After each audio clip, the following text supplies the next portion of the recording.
Quando você não tem nada a perder, quando você entende que você não tem nada a perder, ou você é mais ousado para sair daquele lugar que você está, ou você vai ficar ali para o resto da sua vida. O Brasil, apesar das suas contradições e da sua imensa quantidade de problemas, tem muita oportunidade para empreender, porque tem muito problema. Porque 80% das empresas quebram antes de completarem 10 anos. Segundo o IBGE, é um dado brutal no Brasil. Quando eu vendi a WhatsApp, a gente vendeu, cara, por 500 milhões de dólares em 2013. Eu lembro que até alguns meses depois da venda, algumas pessoas me perguntavam assim, pô, tu vendeu a WhatsApp, né? Pô, ela estava indo tão bem, né? Que o cara acha que se vendeu é porque alguma coisa deu errado. Então a primeira coisa, o cara tem que entender que a venda é num ápice, é no momento de alta. 2, a venda é no momento de alta que pode subir mais. Por isso que alguém vai pagar. O cara me pagou 2 bi e 100, por quê? Porque ele entendeu assim, eu vou pagar 2 bi e 100, daqui a pouco vai valer 3, daqui a pouco vai valer 4. Esse cara ganhou dinheiro com essa decisão, né? O valuation do Orlando? Com certeza, o valuation do Orlando com certeza está maior do que quando eu vendi. Aí alguma pessoa, pô, mas por que vendeu? Cara, eu vendi porque a gente ia ter Copa e eu estava vendendo um futuro pro cara. Eu vendi em 2021, já sabia que ia ter Copa em 2026, eu estava vendendo futuro. Você, quando vende uma empresa, você vende futuro. E outro ponto, o investidor precisa entender qual é o seu tamanho. Eu sei qual é o meu tamanho como investidor. Por exemplo, eu não compro empresas começando, empresas do zero. Eu fui convidado várias vezes para fazer parte do Shark Tank. Eu gosto pra caramba do programa. Acho um programa muito legal. Mas não é o meu perfil de investidor. Eu não quero comprar empresas pequenas. As empresas que geralmente vão ser oferecidas no Shark Tank estão fora da minha tese de investimento. A minha tese de investimento são empresas acima de 4 a 5 milhões de lucro por ano. Esse é o tamanho que eu gosto, porque eu consigo ajudar esse cara a sair de 4, 5 milhões por ano para ir para 20, 30, 40, 50. Então é 10 vezes o investimento. O cara ganha, o fundador ganha, eu ganho e está tudo certo. Agora, eu não quero levar uma empresa até ter 1 bilhão de lucro, não é muitos anos. Eu prefiro vendo e vou para outro negócio. Então eu tenho uma tese que eu saio do A e levo para o B. Quando eu chego no B, aqui é a minha hora de vender. Ah, mas ele pode ir para o C, cara, mas vai ter um outro investidor que tem uma outra tese que leva do B para o C. Eu não. Eu levo do A para o B. Essa é a minha tese de investimento, é isso que eu domino. Aqui é a minha zona de segurança. E eu opero nessa zona de segurança. Então, é importante o empresário, o investidor, entender qual é o seu tamanho, qual é a sua tese de investimento. Entre o A e o B, entre o A e o C, eu sei qual é a minha. Então eu lembro que desde o início eu entrei no Orlando para ficar 7 anos. Essa era a minha meta desde o início. Acabei ficando 8, atrasou um pouquinho por conta da pandemia, mas foi ali mais ou menos na mesma.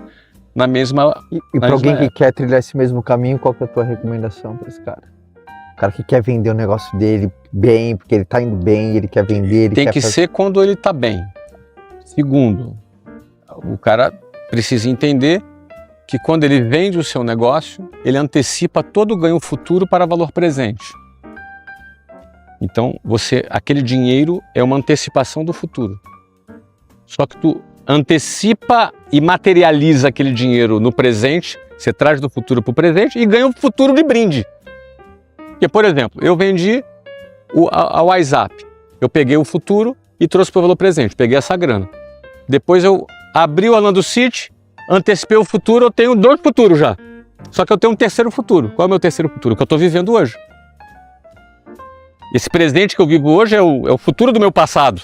Você já sacou esse Eu já saquei essa grana 2 vezes já. Está produzindo. Eu já saquei esse dinheiro 2 vezes, agora eu estou fazendo de novo. Então é como se eu estou tendo a minha terceira vida na mesma vida. Então, ou seja, se tempo é o recurso finito e mais valioso que temos, e que a gente não é possível comprar, quando você antecipa futuro e vende o seu negócio, tu está comprando tempo.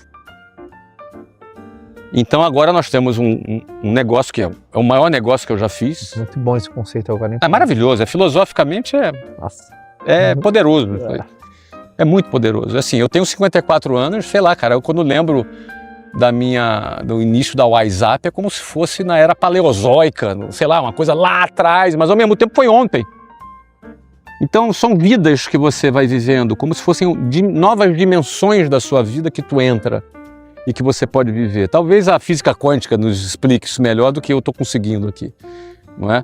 Mas de alguma maneira, hoje, com toda a experiência que eu angariei nesse tempo todo, capital que eu tenho, know-how que eu tenho, os sócios que eu tenho, hoje a Mentoring League Society é o maior negócio que eu já fiz em toda a minha vida. A Mentoring League Society, em termos de valor de mercado, hoje ela já vale mais do que todos os negócios que eu já fiz antes, na minha vida toda. E, obviamente, quando a gente projeta o futuro, logo ali em 2028 a gente deve fazer alguma coisa, um IPO, quem sabe, não é? Porque levamos 2 anos para faturar o primeiro bi na Mentoring League Society. É recorde, né? Nunca faturei o primeiro bilhão na empresa tão rapidamente. Mas isso é fruto do quê? De toda a experiência acumulada, de tudo que eu aprendi, de tudo que a gente fez. E aí, se a gente for fazer um IPO lá em 2028, por exemplo, nós vamos antecipar o futuro pela 3ª vez. Muito bom, hein? Legal, né? Muito bom. Você terminou com uma filosofia, uma provocação para todo mundo comprar tempo, ou seja, busque fazer o seu negócio dar certo, que você vai ter a possibilidade de comprar tempo executando. Vender a empresa significa comprar tempo. E sem contar com o fato de que se tu não vende a sua empresa, ou ela vai ser herdada pelo teu filho, logo você terá que morrer para isso acontecer, não recomendo, ou tu vai quebrar. Porque qualquer empresa, Caio, só tem 3 possíveis destinos. Ou ela quebra, ou ela é herdada, ou ela é vendida. Acabou. Pode pensar aí.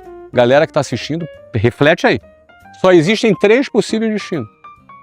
Alguém falou assim, você pode dar. Não, dar é sucessão também. Ela pode fazer uma fusão. Uma fusão é uma venda. É uma transação de M&A. É uma venda. É uma venda com pagamento de ações, é troca de ações.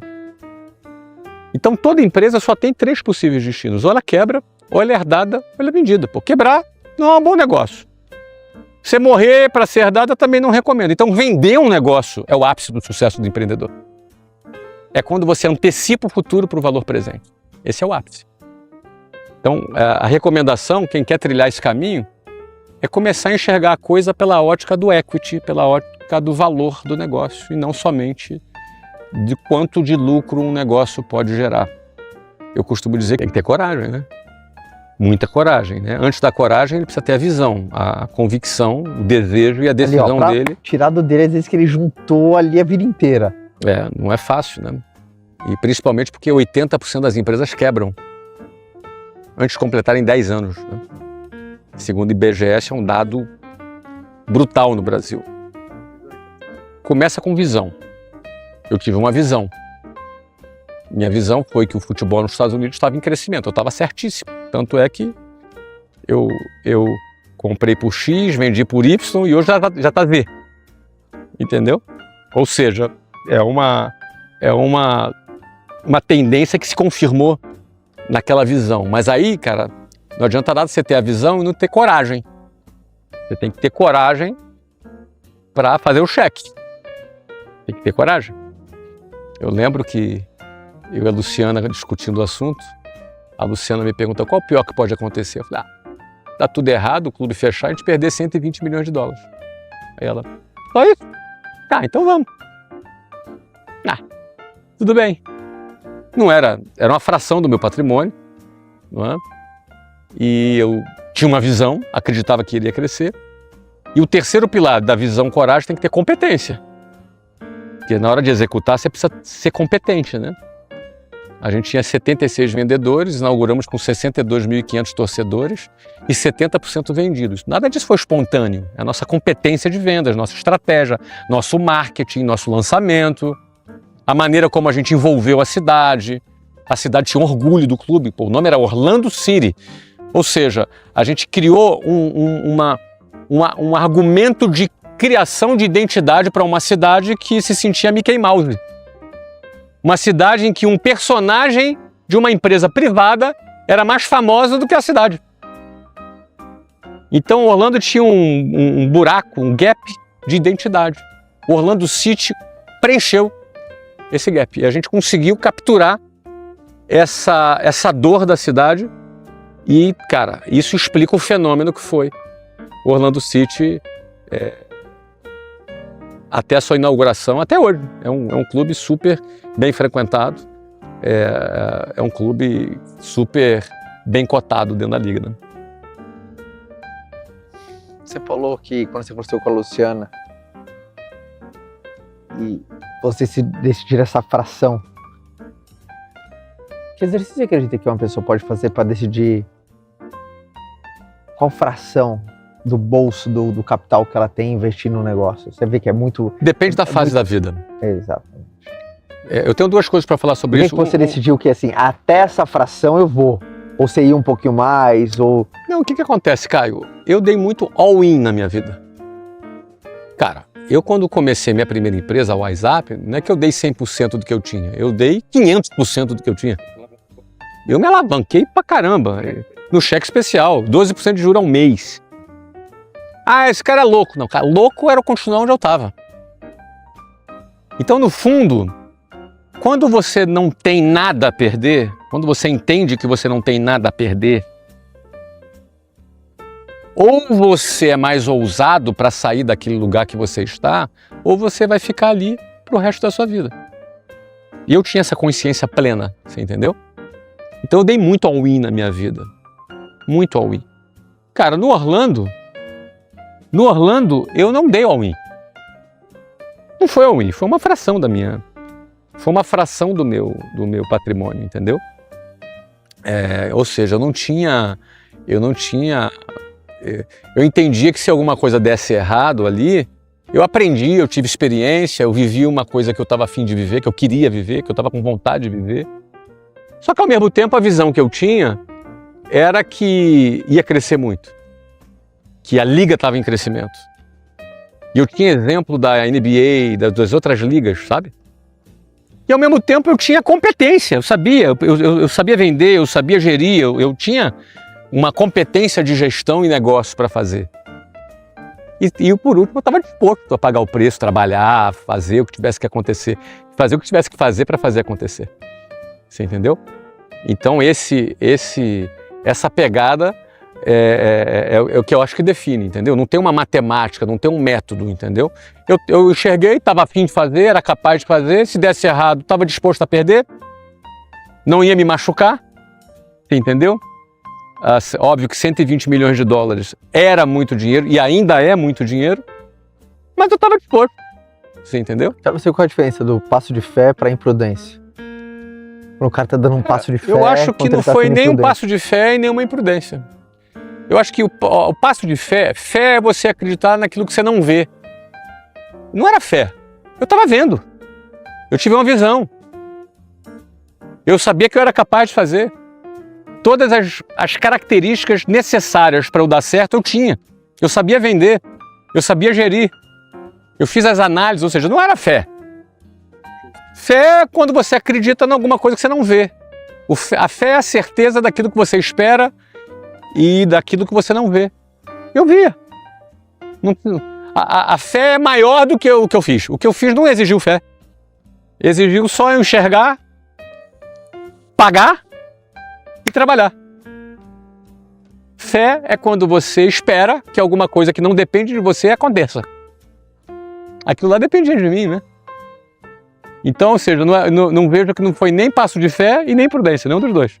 Foi uma visão, coragem e competência. É assim que eu vejo, entendeu? Empreender fora do teu país foi uma novidade para você? Isso foi uma novidade. Foi a primeira vez que... Não, mais ou menos, né? Eu já tinha... Assim, eu tinha franquias fora do Brasil. Né? Tinha na China, tinha no México, na Colômbia, na Argentina e no próprio Estados Unidos.